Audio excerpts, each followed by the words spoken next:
இந்த குளு குளு கிளைமேட்க்கு நல்லா காரசாரமாக பூண்டு நிறைய போட்டு சின்ன வெங்காயம் சேர்த்து நல்லெண்ணெயில் செய்யக்கூடிய பூண்டு குழம்பு வைக்கலாம் அப்படின்னு காலையிலேயே பிளான் பண்ணி செஞ்சுருந்தேன்.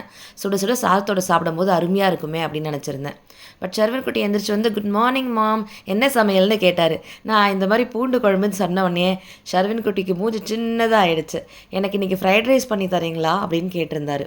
நல்ல வேலை, மிக்சட் வெஜிடபிள்ஸ்லாம் போட்டு எங்களுக்கு மசாலா ஓட்ஸும் ஷர்வின் குட்டிக்கு மிக்சட் வெஜிடபிள் ஆம்லெட்டும் தான் பிரேக்ஃபாஸ்ட்டுக்கு பிளான் பண்ணியிருந்தேன்.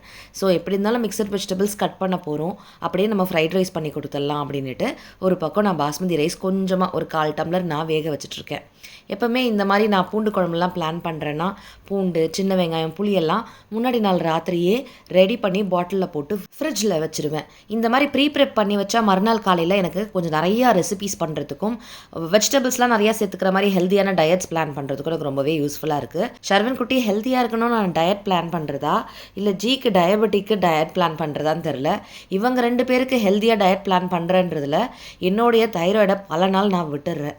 அதனாலேயே வெயிட் ஏறுறது குறையிறது எனக்கு வந்துக்கிட்டே இருக்குது.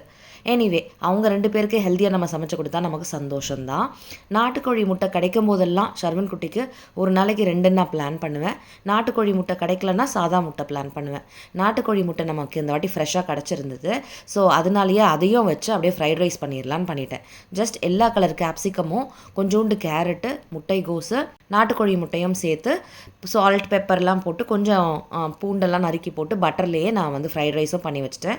இந்த பக்கம் காரக்குழம்பும் தலபலன்னு கொதிச்சுட்ருக்கு.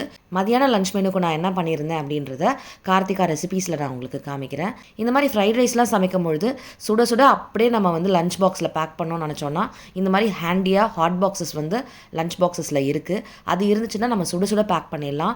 ரொம்ப சூடாக இல்லைனாலும் லஞ்ச் பாக்ஸை ஓப்பன் பண்ணும்போது ஓரளவுக்கு தாராளமாக குழந்தைங்க சாப்பிட்ற அளவுக்கு வெதுன்னு சூடாக இருக்கும். சைட் டிஷ்க்கு கெச்சப் தான் பேக் பண்ணேன். காரக்குழம்பு பிளானில் இருந்ததுனால அந்த வேலையை செஞ்சுட்டு இருந்ததில் டைம் எனக்கு கிடைக்கல. திடீர்னு தான் ஃப்ரைட் ரைஸ் வந்து வேலை வந்தது. அதனால என்னால் எக்ஸ்ட்ரா சைட் டிஷ் செய்ய முடியல. ஸோ கெச்சப்பே வச்சு பேக் பண்ணியாச்சு.